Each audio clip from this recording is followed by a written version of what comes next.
Well, throughout the summer, we've been tracking the adverse effects of climate change. In the Caribbean, Hurricane Beryl became the earliest Category 5 storm on record in the Atlantic. On the West Coast, raging wildfires forced tens of thousands to evacuate their homes. Recent studies show that kids are becoming increasingly concerned about climate change. A recent survey of teens and young adults found 59% were very or extremely worried about its impact, and 45% said concerns about the planet negatively affected their daily lives. For more on how to talk to our kids about anxieties surrounding climate change, let's bring in Elizabeth Bagley. She's the managing director at Project Drawdown, a nonprofit focused on climate solutions. So good to have you for this. Where's a good place to start having the conversation? Thanks so much for having me. I'm going to start by listening. I'm a mom of two boys, and as you mentioned, there's a lot of things that are coming at them that can be really scary, that can be confusing. And so I encourage folks to start by listening to what they're concerned about, to learning more about the solutions that people are putting into place in their communities, and really being that trusted adult for the kids in our lives. You know, I'm looking at your shot. You're in beautiful Sitka, Alaska, just gorgeous behind you. And I'm wondering if, your kids or their friends are thinking by the time they come of age, do they think they're going to live in some dystopian world? I mean, how do you address those frustrations?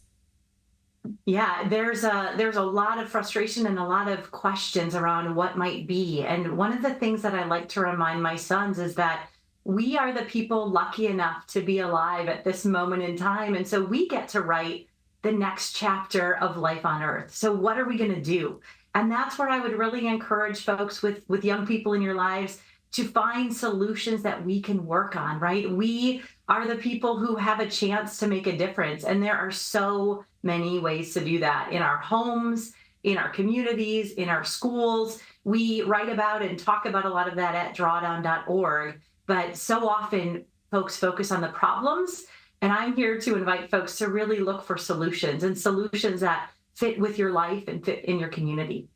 Climate change takes collective action over years, if not decades. We may not see results for a while. We may not even reverse things, only slow them. So how do we keep kids motivated and invested when change might not be immediately seen and felt?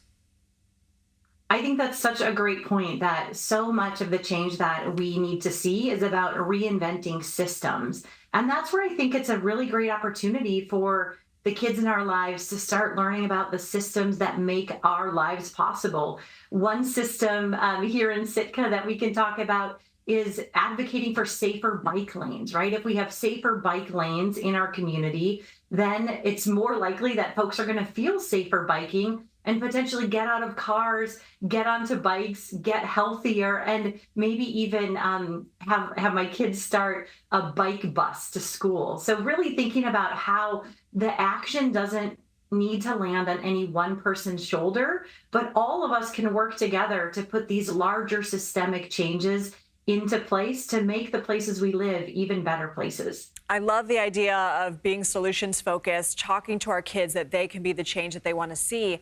But look, Elizabeth, we live in a politically charged climate. We live in a time where some people even deny that climate change is actually happening before our eyes.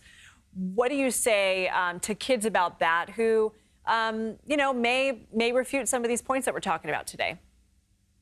I'm going to say to go right back to listening. I think one of the things that is so powerful about humans and human connection is that when we take the time to listen and really connect with other people, we often surprise ourselves and find out that we have a lot more in common than we thought. So maybe someone says they don't believe in climate change, but they really believe in protecting the lands that they rely on for hunting and fishing and many other things. So can we find some common values and some common ground to move forward on and put the solutions into place that will actually be what we talk about at Project Drawdown as co-benefits, where they are solutions that help the environment, but they also create jobs, they also protect the waters and the land that we depend on. And so we're talking about these triple win solutions, not only focusing on climate change. Elizabeth Bagley, thank you so much. Happy 4th. Happy 4th. Thanks for having me.